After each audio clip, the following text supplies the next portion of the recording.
Friends, I hope you all people will be enjoying the videos based on basic English. In last videos we had discussed about the types of tense and later on present and past tense. So today we are going to start the remaining part of the tense, remaining type of tense, that is future tense, which is very important again to understand it very carefully. उम्मीद है आप सभी स्वस्थ होंगे और हमारे videos को देख करके अपने ज्ञान को बढ़ा रहे होंगे और साथ ही साथ चैनल को सब्सक्राइब करने के लिए और लोगों को भी बता रहे होंगे। तो आइए हम देखें कि कैसे फ्यूचर टेंस को हम लोग बहुत आसानी से समझ सकते हैं। फ्यूचर टेंस का मतलब ही क्या होता है, आप ये समझिए। फ्यूचर टेंस का मतलब होता है कि कोई भी चीज़ जिसको हम भविष्य में होने के बारे में बताते हैं, it means it denotes the action which will take place in future, which is going to take place in future. अगर हम इसको आसानी से समझें तो भविष्य में होने वाली किसी भी बात को, किसी भी घटना को, किसी भी एक्शन को या किसी वर्क को, जैसे जिसको भी हम समझ पा रहे हैं, जिस भी चीज़ से जिसको हम भविष्य में होने का बताते हैं या उसका अंदेशा व्यक्त करते हैं, तो ऐसे एक्शंस को कहा जाता है कि it is the part of future tense. अब फ्यूचर टेंस में जो सबसे ज़रूरी बात है कि इस फ्यूचर टेंस को डिनोट करने के लिए, एक्सप्रेस करने के लिए हम किस तरह के हेल्पिंग वर्ब का इस्तेमाल करते हैं या किस तरह से फ्यूचर टेंस को आइडेंटिफाई करते हैं। तो फ्यूचर टेंस को आइडेंटिफाई करने का सबसे सरल और आसान तरीका यह है कि इस तरह के सेंटेंसेज में शैल और विल लगे होते हैं, शैल और विल। तो अगर आप लिटरली इसको समझना चाहते हैं कि फ्यूचर टेंस में की आइडेंटिफिकेशन कैसे होगी, तो सबसे इंपॉर्टेंट बात यह है कि उसमें आप देखेंगे कि शैल और विल लगा होता है। अब मैं पिछले अपने पास्ट एक्सपीरियंस के आधार पर बताऊं आपको कि शैल और विल के यूज के बारे में बहुत से लोगों के मन में बहुत सी भ्रांतियां हैं या कन्फ्यूजन है। और आप यकीन मानें कि पिछले 20 सालों के अपने खुद के एक्सपीरियंस से मैंने देखा है कि अगर हम सेकंड ईयर और फर्स्ट ईयर और इवन 9th-10th क्लास के बच्चों से और सेकंड ईयर तक के बच्चों से पूछते हैं कि where you use shall and where you use will, तो क्या होता है कि वो भी बच्चे कॉन्फिडेंटली या पूरे कन्विक्शन के साथ उसका जवाब नहीं दे पाते। इसकी वजह क्या है कि उनको अलग अलग तरीके से अलग अलग समय पे समझाया गया और कई तरीके समझते समझते वो क्या हुआ कि उनके मन में कन्फ्यूजन आ गया। तो आइए इस कन्फ्यूजन को हमेशा के लिए हम लोग दूर कर लेते हैं कि शैल का इस्तेमाल कहाँ होता है और विल का इस्तेमाल कहाँ होता है। आपने अब तक जो भी पढ़ा है बहुत अच्छा पढ़ा है, लेकिन अपना कन्फ्यूजन दूर करने के लिए हमारे इस ट्रिक को भी देख लीजिए कि कैसे आप इसको समझ पाएंगे। तो शैल और विल को इस्तेमाल करने का सबसे आसान और सरल तरीका मैं आपको बता दूं कि आप ये जान लीजिए कि शैल और विल का इस्तेमाल कैसे करते हैं। तो शैल का इस्तेमाल करते हैं आई और वी के साथ, ध्यान दीजिएगा।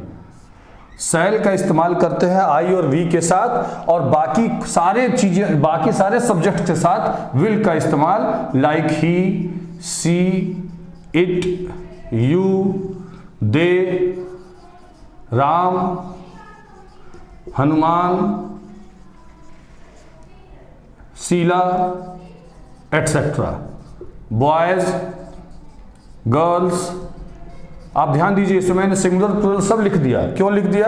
क्योंकि मेरा पास्ट एक्सपीरियंस ये बताता है कि जब भी मैंने कभी पूछा है क्लास में या इंटरेक्ट किया है टेंस के बारे में, तो बच्चे ये बताते हैं कि सर शैल का इस्तेमाल प्लूरल के साथ होता है और विल का इस्तेमाल सिंगुलर के साथ होता है, जो कि पूरी तरह से उनके मन में एक कन्फ्यूजन की वजह से ये क्रिएट हुआ है। तो कन्फ्यूजन क्यों है? क्योंकि उनको लगता है कि शैल का इस्तेमाल जो है प्लूरल के साथ किया जाता है, जबकि ऐसा नहीं है। क्योंकि यहाँ पे देखो मैंने सिर्फ दो वर्ड लिखे हैं, एक लिखा है आई और दूसरा लिखा है वी, कि आई और वी का इस्तेमाल शैल के साथ। ये जनरल यूज ऑफ शैल और विल मैं आपको बता रहा हूँ, इसमें ध्यान दीजिएगा कि it is a general use of shall and will.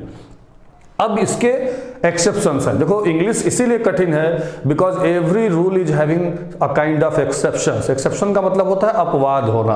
अपवाद का मतलब ये होता है कि नियम तो ये है, लेकिन सर्कमस्टेंशियल डिपेंडिंग सर्कमस्टांस ये जो है उसमें चेंजेज आते हैं, सर्कमस्टेंशियल चेंजेज आते हैं, परिस्थिति के हिसाब से उसमें चेंज आता है। अब वो चेंज क्या है कि अगर the statement which is given in the future having a kind of determination, ये ध्यान देने वाली बात है कि अगर हम किसी स्टेटमेंट को ऐसे कहते हैं कि उस स्टेटमेंट में किसी भी तरह की फर्मनेस दिखाई पड़ती है, रिजिडनेस दिखाई पड़ती है, प्रॉमिस दिखाई पड़ता है, थ्रेट दिखाई पड़ता है, वार्निंग दिखाई पड़ती है, तो ऐसी परिस्थिति में क्या होता है, इसका यूज वाइस वर्सा हो जाता है, यानी कि जस्ट अपोजिट हो जाता है। व्हाट आई मीन टू से कि लाइक अगर हम जहां सेल का इस्तेमाल करते हैं वहां विल हो जाता है, और जहां विल का इस्तेमाल करते हैं उसकी जगह पे सेल हो जाता है। अब यहां पर एक इंपॉर्टेंट नोट है। इंपॉर्टेंट नोट ये है कि मॉडर्न इंग्लिश में सेल को लगभग ओमिट कर दिया गया है। आप भी देखिए, जब से आपसे कोई पूछता है कि विल यू कम टुमारो, आप कहते हैं yes I will come tomorrow. आप बहुत रेयर कभी कहते हैं आई शैल कम टुमारो। आपने कह दिया आई विल कम टुमारो, लेकिन अभी मैं बताऊंगा कि आपने विल कह करके और आपने किस तरह की मिस्टेक कर दी, ग्रामेटिकली मिस्टेक किस तरह की कर दी, ये आप समझिएगा कि क्यों मिस्टेक में काउंट हो सकता है। तो कहने और बोलने के टर्म में तो वो हम अंडरस्टैंड कर लेते हैं, but when you go to the point of grammatical issue तो आपको कहा जाएगा कि भाई ये गलत हो जाएगा अगर वो कंडीशन है। अभी मैं आपको बता रहा हूं वो कंडीशन क्या है। जैसे मैं आपको बता रहा था कि सेल का इस्तेमाल नॉर्मली आई और वी के साथ, और विल का इस्तेमाल बाकी सारे जो भी और बचे हुए जितने भी सब्जेक्ट्स आप समझ सकते हैं उनके साथ, और ये एक दूसरे के साथ इंटरचेंज होता है जब स्टेटमेंट में किसी भी तरह की फर्मनेस हो, डिटर्मिनेशन हो, रिजिड हो, प्रॉमिस हो या थ्रेट हो। जैसे थ्रेट का मतलब क्या होता है, कोई किसी को धमकी दे रहा हो, जैसे मैं तुम्हें जान से मार डालूंगा अगर कहना हो तो हम यहाँ पे आई के साथ विल का इस्तेमाल करेंगे, आई विल किल यू। ये स्टेटमेंट डिनोट करता है एक तरह के थ्रेट को, धमकी को। तो इस कंडीशन में क्या हुआ, आपको सेल लगाना था बट आपने यहां पर विल का इस्तेमाल कर लिया। तो ये एक तरह का मैंने बताया कि इस तरह से ये चीजें एक्सेप्शंस के आधार पर, तो much you read and much you see the videos time to time which we are going to give on our concept channel, तो आपका ये फंडामेंटल क्लियर होगा, और due to this clearance of fundamental you would be able to जज it what is right and what is wrong. So we people are trying to make you know the things which are related to the fundamentals because it is very very important, क्योंकि आप 10th से class 3rd से पढ़ते चले आ रहे हैं, class 2nd से पढ़ते चले आ रहे हो, बट स्टिल अभी किसी से पूछ लीजिए तो उनकी वो कन्विक्शन के साथ उनकी रिप्लाई का जो रेशियो है, जो रिटर्न है वो बहुत कम आता है। यानी कि अगर 100 बच्चों से पूछा जाए तो 5% 5% बच्चे ही उसको सही तरीके से एक्सप्लेन कर पाते हैं। अब यह बात हो गई सेल और विल के इस्तेमाल की, जो सबसे प्राइमरी पार्ट था फ्यूचर के केस के लिए कि कहाँ सेल लगना है कहाँ विल। कोई डाउट हो आप कमेंट बॉक्स में ईमेल आईडीज पे लिख सकते हैं, और आपके डाउट्स को as much as possible early इसको सॉर्ट आउट कर दिया जाएगा। अब हम लोग बात करते हैं कि अगर ये चीज सेल और विल का इस्तेमाल तो हो गया, अब फ्यूचर में कौन कौन सी चीजें आती हैं। तो फ्यूचर में सबसे पहले सिंपल फ्यूचर टेंस है, जिसको हम लोग फ्यूचर इंडेफिनिट भी कहते हैं। सिंपल फ्यूचर टेंस और future indefinite. Future indefinite again मैंने अपने लास्ट वीडियोज में भी बताया था, प्रेजेंट का या पास्ट का जो भी वीडियो मैंने देखा था आप लोग उसको खूब देख रहे हैं, जो आप समझ रहे हैं, thank you very much for that. तो फ्यूचर इंडेफिनिट की जब आप बात करते हैं तो फ्यूचर इंडेफिनिट का मतलब क्या हुआ, पहले तो आप फ्यूचर इंडेफिनिट को समझिए क्या है।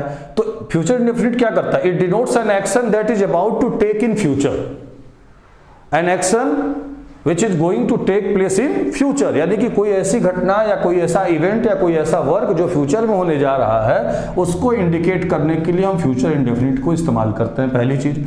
अब दूसरी बात इससे इंपॉर्टेंट क्या है कि फ्यूचर में ये होना तो है, भविष्य में होना तो है, बट उसका कोई समय निश्चित नहीं है, इसीलिए इसको कहा गया future indefinite.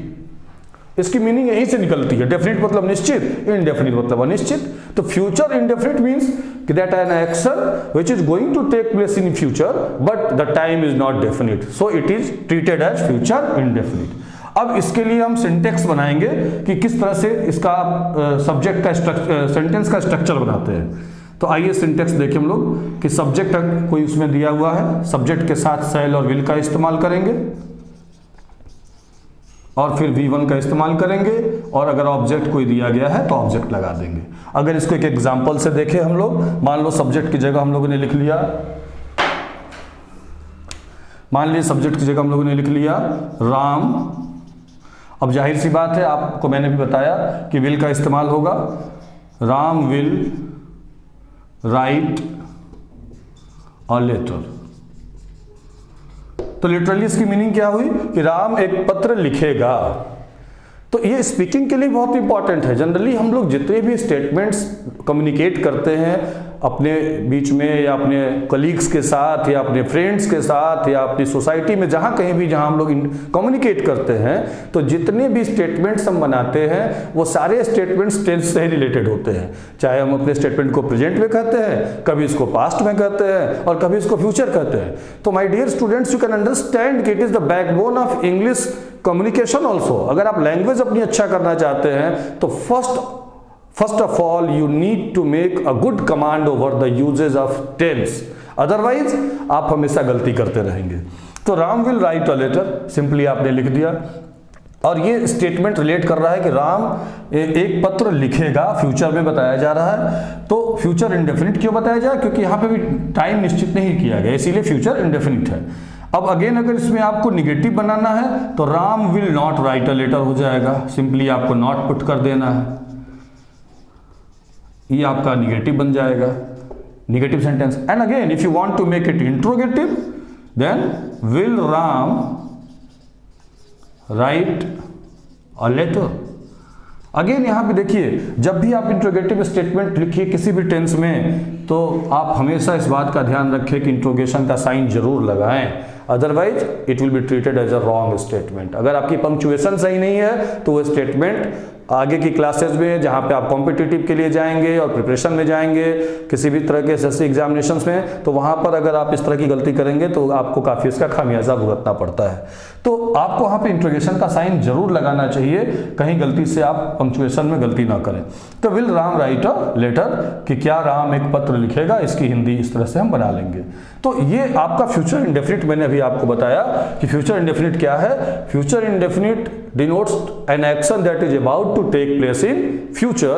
Such statements are called under the heading of future indefinite tense, और इसमें हम shall और will का इस्तेमाल करते हैं। मैंने अभी बताया नॉर्मली shall का इस्तेमाल I और V के साथ और will का इस्तेमाल बाकी सारी चीजों के साथ किया जाता है। फ्यूचर इंडेफिनिट के बाद जो सेकेंड इसका एस्पेक्ट है वो है फ्यूचर कॉन्टिन्यूअस।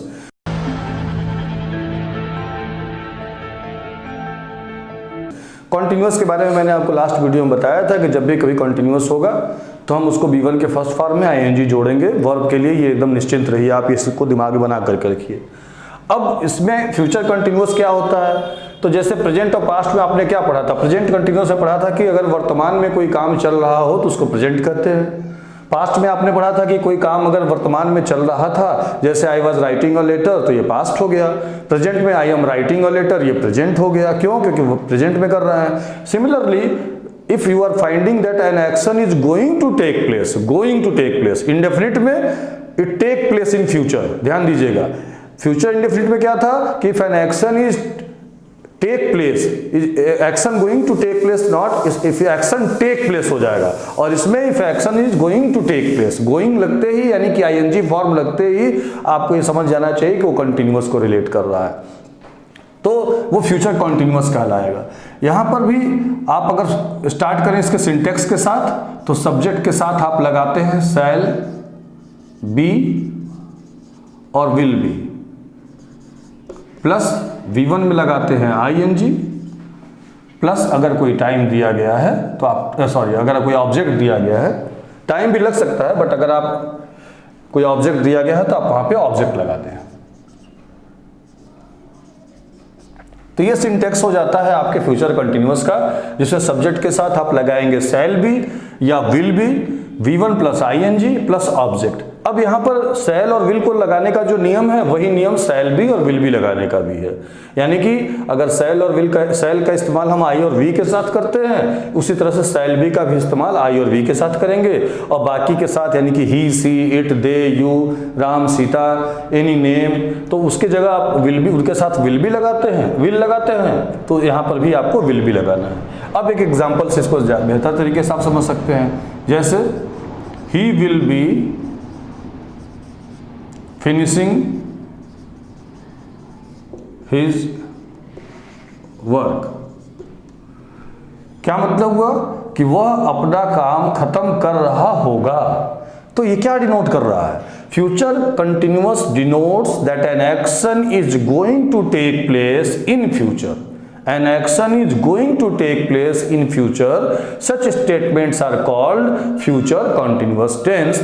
यानी कि कोई कार्य जो भविष्य में होना पाया जाता है, जारी रहना, होना मतलब जारी चलते रहना पाया जाता है। जैसे मैं स्कूल जा रहा हूँगा, मैं पत्र लिख रहा हूँगा, मेरी मम्मी खाना बना रही होंगी, या मेरी बहन घर आ चुकी होगी। तो जब भी हम आ रही होगी, आ चुकी नहीं, आ रही होगी, ध्यान दीजिएगा यहाँ पे कंफ्यूजन ना हो। फ्यूचर कंटिन्यूअस और फ्यूचर परफेक्ट में बहुत ही माइन्यूट डिफरेंस है। जैसे मेरी बहन स्कूल से घर आ रही होगी, इट इज फ्यूचर कंटिन्यूअस। तो अभी फ्यूचर परफेक्ट हम इसके बाद डिस्कस करेंगे, क्योंकि इससे आपके दिमाग में कंफ्यूजन होगा। तो इस तरह के जितने भी स्टेटमेंट आप देखो ना, डेली लाइफ में हम लोग डेली यूज में बोलते हैं कि मेरी मम्मी खाना बना रही होंगी, मेरे पापा ऑफिस जा रहे होंगे। तो you can start to conversate like this form of structure which I have described here. आप इसके आधार पे बोलने का भी अटेम्प्ट कर सकते हैं। And I am telling you my dear students कि आप इसको बहुत अच्छे तरीके से दिमाग में बैठा लें कि कोई भी कोचिंग सेंटर से या कोई भी ट्रेनिंग सेंटर आपको इंग्लिश बोलना नहीं सिखा सकता, because language is never taught, it is caught. हमेशा इस बात को ध्यान रखें। अब कॉट कब होगा? जब उसके बेसिक्स को आप अच्छी तरीके से पकड़े रहेंगे, आपको बेसिक्स की जानकारी होगी, तो आप लैंग्वेज को बोलना, लिखना, समझना सब चीज़ें आपके दिमाग में आ जाती हैं। और लैंग्वेज सीखने के लिए कोई ट्रेनिंग की बहुत ज़रूरत नहीं है, बस नॉलेज की ज़रूरत होती है। और नॉलेज कैसे आती है? The much you expose yourself with the English commentaries, English newspapers, English books reading, the more you will be able to learn. तो ये बेसिक्स चीज़ें हैं। किसी भी लैंग्वेज को बोलने की दो चीज़ें इंपॉर्टेंट होती हैं। क्या? One is vocabulary, that is called the collection of words, and other is the proper form of representation, यानी कि जिसको हम ग्रामर के थ्रू सीखते हैं कि हमने शब्द तो सीख लिए, लेकिन उन शब्दों को किस फॉर्मेट में कहाँ कहाँ उनको सेट करना है, वो जो लर्निंग होती है वो ग्रामर के थ्रू होती है। तो यही दो चीज़ें होती हैं। तो जब आप पहले शब्दों को जानोगे, वर्ड बैंक अपना रेज करो। आपके लिए एक जनरल एडवाइस भी है इस वीडियो के साथ कि आप लोग डेली सिर्फ 5 वर्ड्स का कलेक्शन करें। 5 शब्द, अल्फ़ाबेट अपना चूज कर लें। आप ये अपने से करें। एक अल्फ़ाबेट का एक लेटर यूज कर लें। जैसे सपोज आपने ए लेटर ले लिया, तो ए लेटर के 5 ऐसे वर्ड आप डेली डिक्शनरी अपने डायरी में लिखिए जो वर्ड आपको आते नहीं थे। ध्यान दीजिएगा, ऐसे वर्ड नहीं जो आपको आते थे, वो वर्ड्स लिखिएगा जिन वर्ड्स को बारे में आपको पता नहीं है। तो ये मैं आपको एक मैजिक भी बताऊंगा लास्ट में कि किस तरीके से आप अपना वर्ड बैंक किस तरीके से बढ़ा सकते हैं, जो नेक्स्ट वीडियो में अगर हो सका तो हम आपको इस बारे में जरूर बात करेंगे। तो ये फ्यूचर कंटिन्यूअस हो गया कि जहां पे आप सब्जेक्ट के साथ shall be, will be, V1 plus ING लगाएंगे और उसके साथ अगर कोई ऑब्जेक्ट है। आई होप ऑब्जेक्ट आपको क्लियर है, मैंने हर वीडियो में आपको बताया है। फिर यहाँ बता दे रहा हूँ कि जब किसी वर्क को डिफाइन करने वाला कोई मटेरियल लगा हो तो वो मटेरियल ही ऑब्जेक्ट कहलाता है। जैसे यहाँ पे अगर लिख दिया जाए Rakesh will be writing a story, तो यहां पे आप देखो वर्क क्या बताया गया? लिखना बताया गया। कब हो रहा है? फ्यूचर के कंटिन्यूअस में पाया जा रहा है। कौन कर रहा है? ये सब्जेक्ट है, यानी कि राकेश सब्जेक्ट है। विल बी आपका हेल्पिंग वर्ब है, ये आपका मेन वर्ब है, और ये a story it is called object, क्योंकि आप लिख रहे हो। क्या लिख रहे हो? स्टोरी लिख रहे हो। तो ये उसको डिफाइन करता है, वर्ब को डिफाइन कर दिया, तो ये इसका क्या कहलाया? ऑब्जेक्ट कहलाया। तो this is all about future continuous. Future continuous tense के बाद हमारा जो नेक्स्ट एस्पेक्ट है वो है future perfect tense.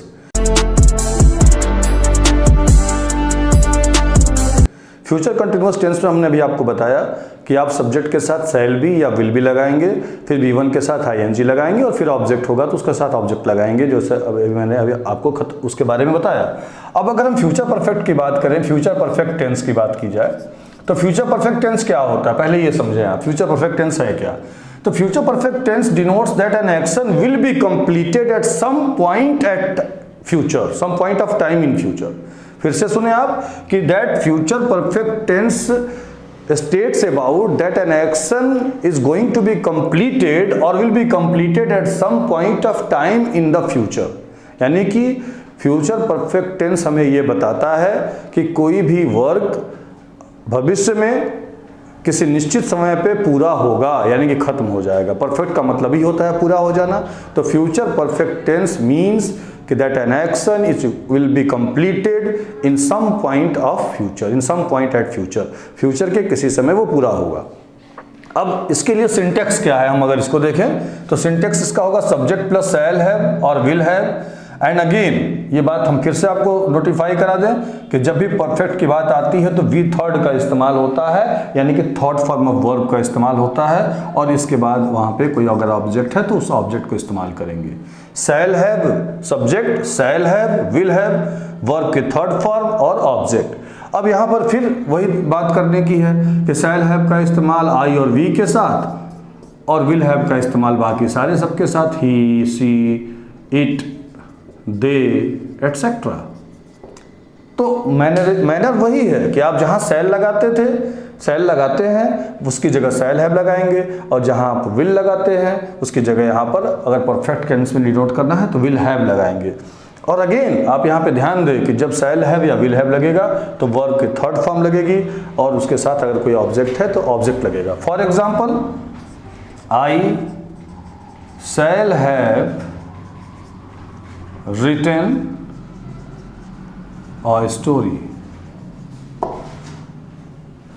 I shall have written a story.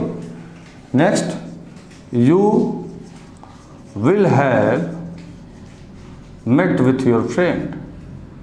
या met your friend. आप देखिए दोनों मैंने एग्जाम्पल बता दिया यहाँ पे कि अगर आई है तो शैल हैव लगाएंगे, और जाहिर सी बात है अगर परफेक्ट है तो उसके साथ वर्ब के थर्ड फॉर्म लगी। तो I shall have written a story, तो इसको हिंदी में क्या कहेंगे कि मैं एक कहानी लिख चुका होऊंगा, यानी कि मेरी एक कहानी पूरी हो चुकी होगी, यानी कि आप कहानी लिखने को फ्यूचर के किसी टाइम में पूरा होना बता रहे हैं। उसी तरीके से सेकेंड स्टेटमेंट है, you will have met your friend, तुम अपने दोस्त से मिल चुकी होगी, फ्यूचर में तुम अपने दोस्त से मिल चुकी होगी, यानी कि एक मीटिंग को हम लोग टेक प्लेस बता रहे हैं फ्यूचर के किसी पॉइंट ऑफ टाइम पे, तो such statements are called future perfect tense. Again I am repeating, listen very carefully कि फ्यूचर परफेक्ट टेंस में सब्जेक्ट के साथ shall have, will have, verb की थर्ड फॉर्म और ऑब्जेक्ट लगाते हैं। जाहिर सी बात है अगर इसका निगेटिव सेंटेंस बनाना होगा तो सिर्फ नॉट ऐड कर देंगे, यानी कि शैल हैव नॉट या विल हैव नॉट के साथ स्टेटमेंट को लिख देंगे, जैसे he will have not finished his work, ये आपका निगेटिव स्टेटमेंट बन गया। तो आप इस तरह से नॉट लगा करके आप शैल हैव और विल हैव के साथ यूज करके पहला अफर्मेटिव और दूसरा निगेटिव सेंटेंस, और इसी तरह इंट्रोगेटिव में भी आप विल हैव को बाहर ले आएंगे और बाकी सारी चीज़ों को लेटर ऑन फिक्स कर देंगे। So this is a kind of structure which you can use to understand and recognise the future perfect tense. ये स्ट्रक्चर जो मैं आपको बता रहा हूँ ये बहुत इंपॉर्टेंट है, क्योंकि ये सिर्फ ना आपको उस स्टेटमेंट को लिखने में हेल्प करेगा, बल्कि आप कहीं पे भी कोई एरर फाइंड आउट कर रहे हैं, कोई करेक्शन कर रहे हैं, कोई एरर को सही कर रहे हैं, तो आप इस स्ट्रक्चर के हिसाब से जब उसको चेक करेंगे तो you will be easily able to find out the any kind of error, और you can be able to make it correct also. तो this is a kind of again third aspect of the future tense which we have dealt with the future perfect tense. Now coming to the last aspect of the not only future but overall we are going to conclude the tense scenario here with the future perfect continuous tense. Again it is very important, future perfect continuous tense, आप इसको भी देखें क्या है, future perfect continuous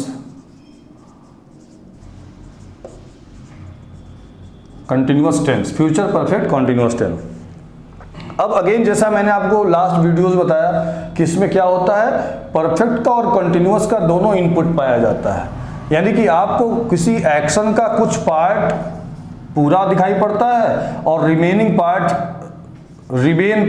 running दिखाया जाता है। यानी कि अगर आप लिटरली इसको समझने की कोशिश करें तो जब किसी वर्क को हम फ्यूचर में दिखाएंगे जहां पे उस वर्क का कुछ पार्ट पूरा हो चुका होगा और रिमेनिंग पार्ट चल रहा होगा, तो ऐसे स्टेटमेंट्स को हम कहते हैं future perfect continuous tense. In English that future perfect continuous tense denotes that an action will be going to be completed and also remaining part will be continuing that type of statement will be called as the future perfect continuous. It means what?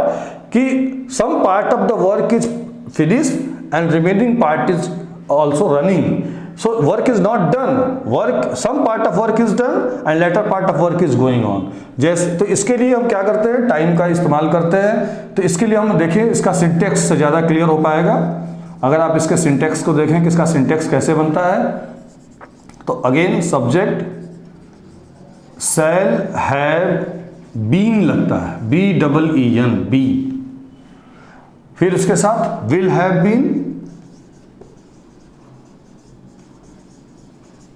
Plus मैंने क्या बताया था कि जब continuous होगा तो V1 में ING जोड़ देंगे, फिर अगर कोई ऑब्जेक्ट है तो ऑब्जेक्ट लगा देंगे और फिर टाइम का इस्तेमाल करेंगे।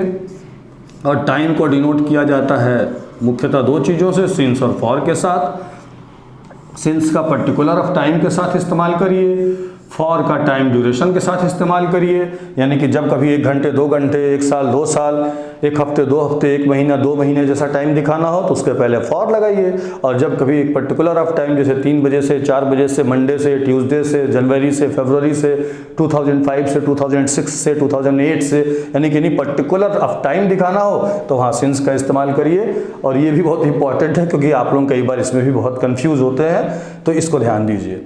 अब अगर हम इससे स्टेटमेंट बनाएं तो क्या होगा, अब यहाँ पे भी शैल हैव बीन को लगाने का तरीका वही है, यानी कि जहाँ जहाँ आई और वी होंगे उनकी जगह आप उनके साथ शैल हैव बीन का इस्तेमाल करेंगे, और जहाँ जहाँ ही, सी, इट एटसेट्रा आएंगे वहाँ पे आप विल हैव बीन का इस्तेमाल करेंगे। तो फॉर एग्जांपल अगर हम इसको बनाएं तो I shall have been playing a match since morning. Since morning क्या इसकी हिंदी होगी अगर इसको हम हिंदी में लिटरली जानने की कोशिश करें।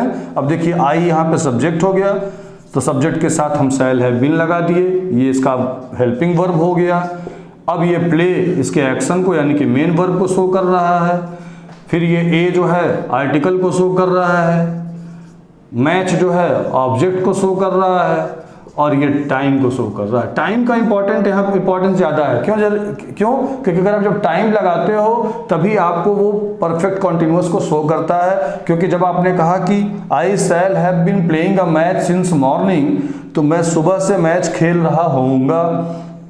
तो सुबह से मैच खेल रहा होऊंगा तो जाहिर सी बात है वो तुरंत उसी समय तो कह नहीं रहा होगा। जब वो खेल रहा होगा तो कुछ पार्ट ऑफ मैच का स्टार्ट हो चुका होगा और कुछ पार्ट ऑफ मैच का रिमेनिंग जो है चल रहा होगा। तो इसीलिए such statements are called under the example of future perfect continuous tense. So likewise आप स्टेटमेंट्स बना सकते हैं। आप अगर टेंस में अपने आप को और परफेक्ट करना चाहते हैं तो एक असाइनमेंट मेरी तरफ से बहुत हल्का सा एक आपको इंस्ट्रूमेंट बता दूं, एक क्लू बता दूं कि आप सारे टेंस के जितने भी एस्पेक्ट्स मैंने आपको बताए हैं, कुल मिला के 3 टाइप्स ऑफ टेंस और उन टेंस के सारे 4 अलग अलग एस्पेक्ट्स, तो आप 3 into 4 मल्टीप्लाई करेंगे तो 12 आएगा, यानी कि 12 टाइप ऑफ सेंटेंसेज आप टोटल बनाएंगे। और 12 टाइप ऑफ सेंटेंसेज को सिर्फ बना करके आप सेटिस्फाइड ना हो, आप हर एस्पेक्ट का कम से कम 10 से 15 स्टेटमेंट अपने से जो डेली बोलचाल की भाषा में जिसको आप स्टेटमेंट यूज करते हैं, जैसे मैं स्कूल जा रहा हूं तो एक ये प्रेजेंट कंटिन्यूअस का हो गया, मेरी बहन स्कूल चली गई होगी ये फ्यूचर का एग्जाम्पल हो गया, मेरी माँ खाना बना चुकी होंगी ये पास्ट परफेक्ट का हो गया। तो आप इसको खुद से रिहर्सल करें इस बात की, और कोई भी स्टेटमेंट जिसको आप इंग्लिश में कन्वर्ट कर पाने में दिक्कत महसूस कर रहे हैं वो स्टेटमेंट आप कमेंट बॉक्स में लिख करके भेज दें और उस स्टेटमेंट को हम लोग ट्रांसलेट करके टेंस के वाइज हिसाब से आपको बता देंगे और आपके मैक्सिमम प्रॉब्लम्स को सॉर्ट आउट कर दिया जाएगा। आई होप आप सभी इस टेंस वाले पूरे कंप्लीट वीडियो से बहुत बेनिफिटेड होंगे। आगे आने वाले वीडियोस में भी हम इसी तरह की नई नई चीज़ें जिनसे आपकी मैं इंग्लिश को इम्प्रूव कर सके, बेसिक इंग्लिश से रिलेटेड वीडियोज आते रहेंगे।